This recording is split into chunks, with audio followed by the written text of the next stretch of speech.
ये केवल प्रवचन नहीं, भगवत भाव को प्राप्त हुए महापुरुषों में स्थिति होती है।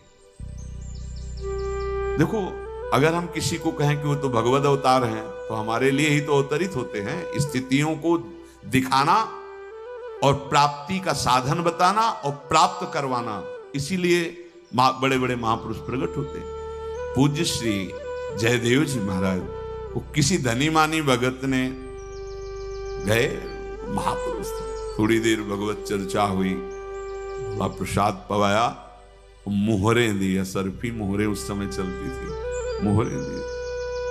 आवश्यकता तो नहीं, भगवान हमारी प्रसन्नता के लिए, इसका कोई महत्व नहीं। उपासक अगर लौकिक वस्तुओं की प्राप्ति पे हर्षित होता है तो कुछ मिला ही नहीं, परमार्थ का कुछ मिला ही नहीं।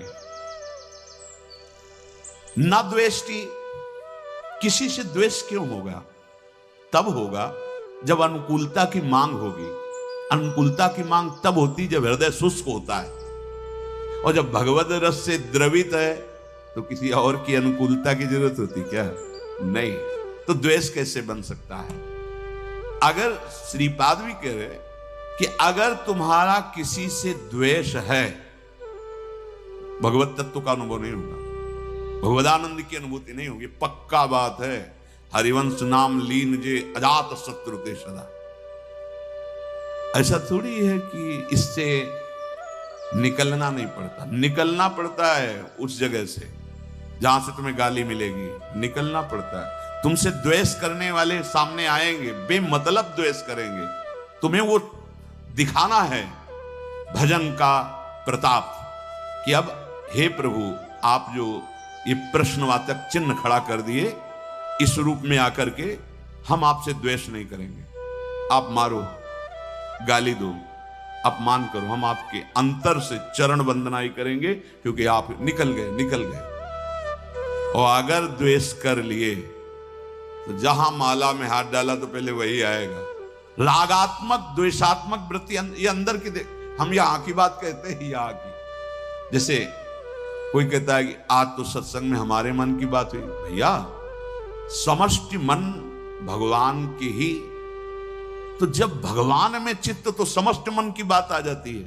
वो किसी के मन की बात नहीं पढ़ते संत जन, वो भगवान की, तो वो सबके मन की बात हो जाती है, क्योंकि जो जो उसमें तरंगें उठ रही हैं वो पूरी सृष्टि में है, हर मन में है, क्योंकि उसी ढांचे से मन की रचना हुई। तीन ही है, सतोगुण रजोगुण तमोगुण। तमोगुण होगा तो ऐसी तरंग, रजोगुण होगी तो ऐसी तरंग, सतोगुण होगी तो ऐसी तरंग। कभी भी किसी से भी द्वेष ना होने पाए, बचाओ अपने आप को, बचाओ। आपसे और सावधानी की बात कहते हैं, सामने वाले को आप प्रणाम करेंगे से, तो आपको लगे हम तो हाथ जोड़ रहे हैं, प्रणाम कर रहे हैं, मान दे रहे हैं।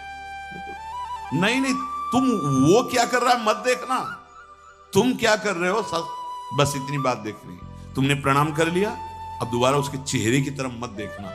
चेहरे की तरफ देखोगे तो फिर द्वेष हो जाएगा।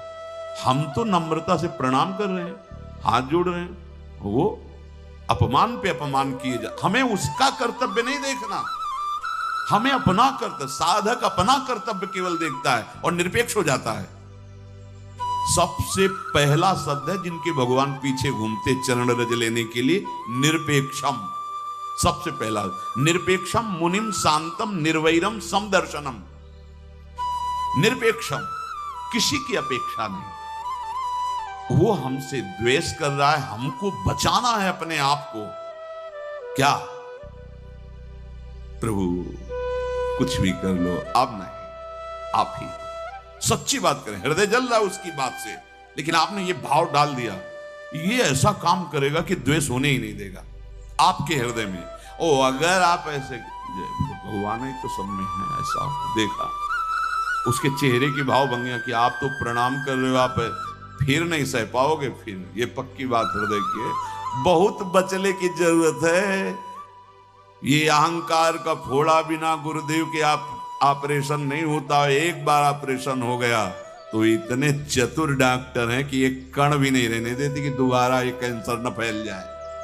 नहीं तो भैया हमने देखा है कि जब तक बिल्कुल पक्का सर्जन नहीं होगा तो ऑपरेशन तो होते छोटे मोटे, पर कण रह जाते हैं कैंसर के, और वो बगल से फिर वैसे ही। लेकिन चतुर जो सर्जन होते हैं वो नहीं रहने देते, कोई कण नहीं रहते, वो है सदगुरुदेव। हाँ, मिटिया मेट कर देते हैं इस देहाभिमान को। ये बिल्कुल समझो, यहाँ की छाती की बात कहते हैं, ये बहुत जहर है। इसीलिए कोई भगवदानंद की अनुभूति नहीं होने दे रहा, कोई आध्यात्मिक भूमिका नहीं जागृत होने दे रहा। यही भगवान के सामने कालिया फन नीचे थोड़ी कर रहा था, ऐसे ही कर रहा था। भगवान है पर फन दबा के चढ़ गए फन के ऊपर, जो फन ताते उनका तो नृत्य और उनका सारा का सारा अहम चूर। तो गुरुदेव का तो मनोरंजन हुआ अहम के साथ खेलने। पुराने खिलाड़ी है ना, हमारी दुर्दशा अहंकार की कर दी। ये अब हमारी शरण में आ गया, अब तुझे यहां से हटना होगा या बदलना होगा। अब इस हमारे जन को तुम माया में नहीं फंसा सकता। गुरुदेव पुराने योद्धा हैं, न जाने कितनी बार पछाड़ की है और हृदय को कितनों के निर्मल किया है। ये अहम बहुत बहुत विचित्र है, और इसी अहम से द्वेष होता है।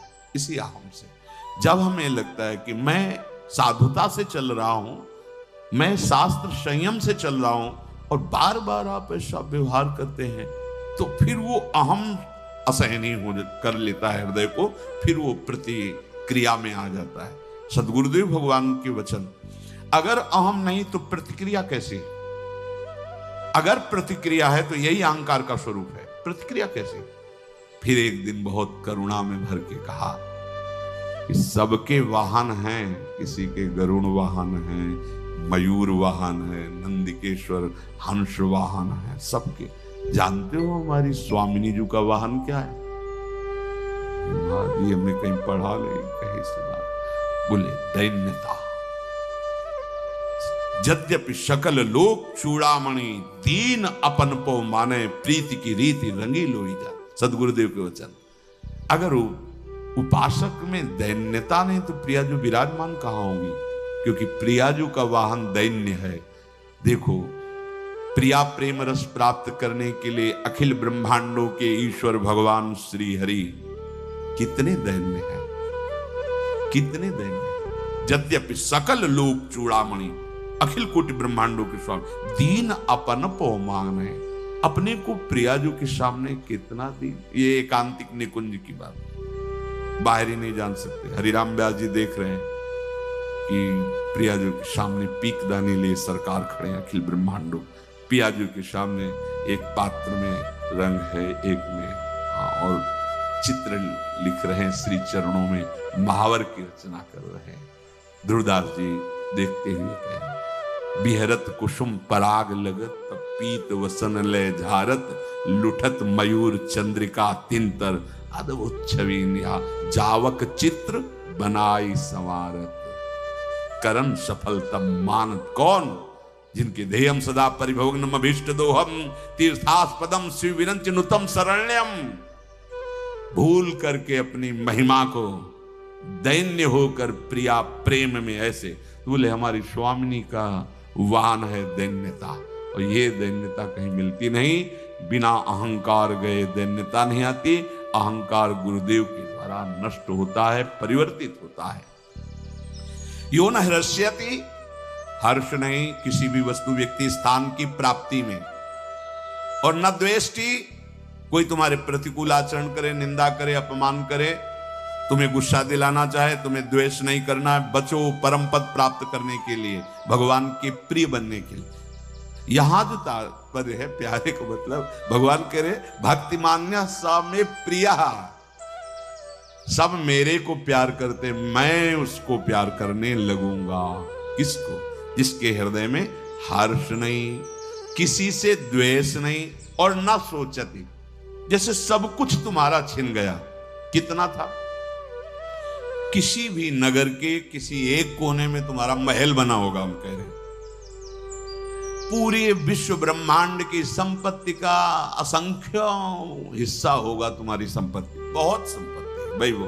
अरे समुद्र को रत्नाकर कहा गया है, एक से एक रत्न, भूमि में अष्टम धातु ऐसे प्रकट होती है, जैसे गेरू पीली मिट्टी, ऐसे चांदी सोना भूमि में है। इसी भूमि में कितनी संपत्तिवान हो, क्या हो, कुछ नहीं। अगर नष्ट हो जाता है तुम्हारा, तो तुम्हें यह ध्यान रखना है कि तुम हरि के हो। जिसने ऐसे, इसे निमेष कहते हैं, पलक झपकने को, पलक झपकने में अनंत ब्रह्मांड बना दिए, उसकी लीला है। मेरा जो कुछ नष्ट हुआ है, एक सेकंड में वो अनंतों गुना बना दे। भगवद आश्रित कभी शोकित नहीं होता किसी वस्तु व्यक्ति स्थान के नष्ट हो जाने पर। जैसे कोई पधार गया, खूब नाम कीर्तन करो। इतने समय के लिए हमारे साथ आया था, भगवान मंगल करे, खूब नाम कीर्तन, खूब उत्सव मनाओ, रोना मत। जितने आंसू गिरेंगे और नाक लार, ये सब दुर्गति का कारण होती है। अगर आप पुत्र को प्यार करते हो, अपने परिवार को प्यार करते हो, वो पधारने जा रहा है, तो बैठ के नाम कीर्तन करो, रोने की जरूरत नहीं है। मोह ग्रसित होकर आंसू मत बहाना, राधा राधा कीर्तन करो, मंगल करो उस जीव का जो तुम्हारा भाई बना था, तुम्हारा पुत्र बना था, तुम्हारी पत्नी बना था, तुम्हारा पति बना था। वो उतने ही समय के लिए आया, पर ये मोहाविष्ट जन हमको बहुत चाहते थे, जो कहते थे वो करते थे, अब कौन करेगा। इस बात के लिए रोना धोना होता है, प्यार तो होता ही नहीं, क्योंकि जो था उसको तो कभी जाना नहीं। तो बिन जाने न होए प्रतीति, बिना जाने विश्वास नहीं होता, बिन प्रतीति होए नहीं प्रीति। तो तुम्हारी प्रीति कहां थी? अपनी चाह की प्रीति के लिए रोना। तो हम सबसे प्रार्थना करते हैं, किसी का शरीर पूरा हो रहा हो तो हमारी बात प्रार्थना मान लेना, 4 बार राधा नाम चाहे सुनाओ जाके आसपास पड़ोस में। वो अगर शरीर है तो राधा राधा राधा राधा सुना रहे, अगर शरीर नहीं है तो जो राधा नाम उच्चारण किया उस जीवात्मा को दे दो, ये उसके लिए, उसका मंगल। रोने की कोई जरूरत नहीं। तो ना शोक नहीं, और भक्त के हृदय में न कांक्षति। अब हम क्यों चाह करें? हमारे प्रभु अल्पज्ञ हैं क्या कि हम कहें कि ऐसी व्यवस्था कर दो, ऐसी परिस्थिति कर दो, ऐसा। सच्ची कहते हैं, जिसकी जैसी परिस्थिति है वो भगवान के विधान से आई हुई है। आप उसी परिस्थिति में भजन कर लो, आपको कोई फेल नहीं कर सकता। यही जीव की दुर्दशा है। वो निकलने की चाहत सत्संग से पैदा हुई, सत्संग ने निकाला और सत्संग को ही छोड़ दिया। क्या हुआ फिर? फायदा क्या? वृंदावन बस के इतनो बड़ो सयान, जुगल चरण के भजन बिनु निमिष न दीजे दान। क्यों आए थे? कमाई तो वहां बढ़िया हो रही थी, यहां क्या कमाई है? ये तो प्रेमियों का देश है, यहां भजन कमाओ, प्रियालाल रूपी संपत्ति बढ़ाओ अपने हृदय में।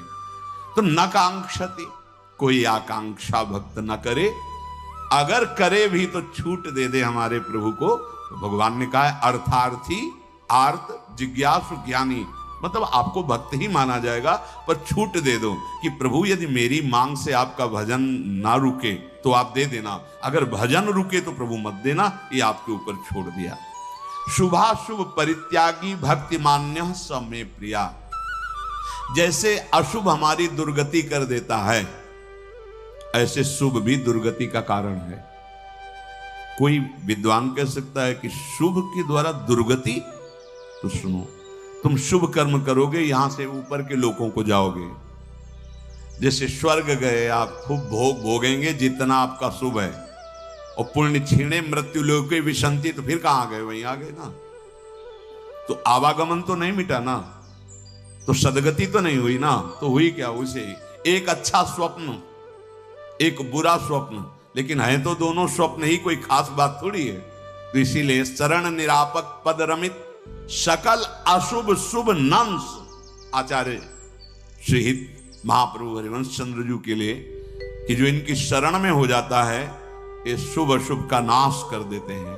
और देत सहज निश्चल भगति, जय जय श्री हरिवंश। जो ना हर्षित होता है, ना द्वेष करता है, ना कोई शोक करता है, ना कोई आकांक्षा करता है, और शुभ अशुभ का भी परित्यागी है, और सदैव मेरी भक्ति में रत है। भगवान कह रहे हैं, स में प्रियः।